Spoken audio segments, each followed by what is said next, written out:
Assalamualaikum warahmatullahi wabarakatuh. Perkenalkan, kami dari kelompok 5 ingin mempresentasikan simbolik interaksionisme dari George Herbert Wade. Sebelumnya, mari kita berkenalan terlebih dahulu. Yang pertama ada yang kedua ada saya, Gibraltar Fiansyah. Saya Donades Aizul. Saya Melia Denebuli. Saya Siti Fauzia Dabia. Langsung saja ke materi. Definisi interaksi simbolik.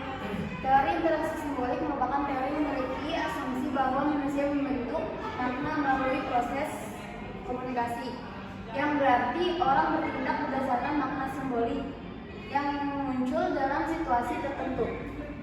Kemudian ada 3 konsep kunci utama interaksi simbolik, yaitu ada mind, self, sama society. Yang pertama mind.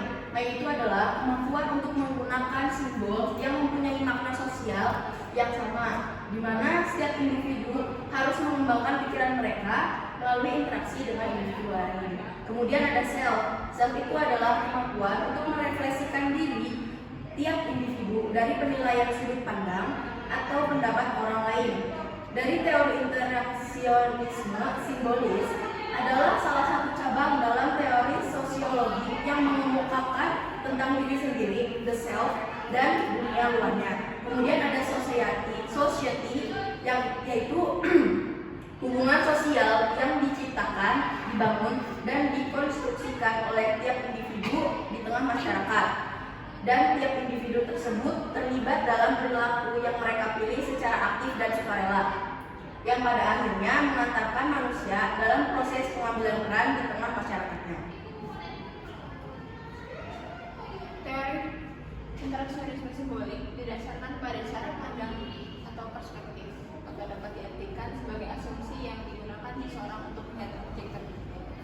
Pada awalnya, kita akan mengkonstruksi proses interaksi menjadi sebuah makna, yang mana makna itu nantinya akan diubah menjadi simbol manusia.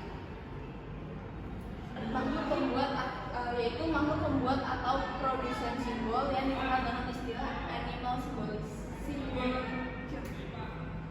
Nah, di sini ada contoh dari kehidupan sehari-hari, yaitu ketika di suatu tempat terdapat tanda berbentuk lingkaran bergambar rokok yang dicoret, maka makna larangan merokok di seputar tempat tersebut maka bermakna larangan merokok di seputar tempat tersebut.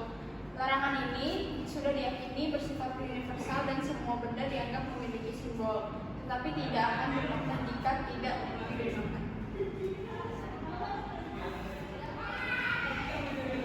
Lalu ada 3 prinsip utama dari teori interaksional simbolik. 1. Seseorang bertindak dan berperilaku berdasarkan makna yang diinterpretasikan dari perilaku atau tindakan seseorang tersebut. 2.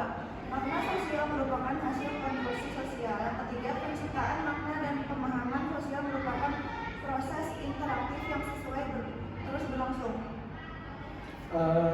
Yaitu ada contoh studi kasusnya dari adat istiadat. Kesenian Laisan merupakan kesenian masyarakat pasisir yang dipakai sebagai media untuk mendekatkan diri kepada Tuhan dan tempat untuk melakukan proses interaksi simbolik antara pemain dan penonton. Simbol yang muncul dalam proses interaksi antara pemain dan penonton adalah simbol kesuburan yang ditunjukkan melalui atraksi Lais menusukkan keris di tubuhnya. Lalu ada kesimpulan, manusia hidup dalam lingkungan yang dipenuhi oleh simbol-simbol tiap individu yang akan memberikan tanggapan terhadap simbol-simbol yang ada. Pemahaman tentang teori ini didapatkan dari hasil interaksi dengan masyarakat. Sekian presentasi dari kelompok kami. Assalamualaikum warahmatullahi wabarakatuh.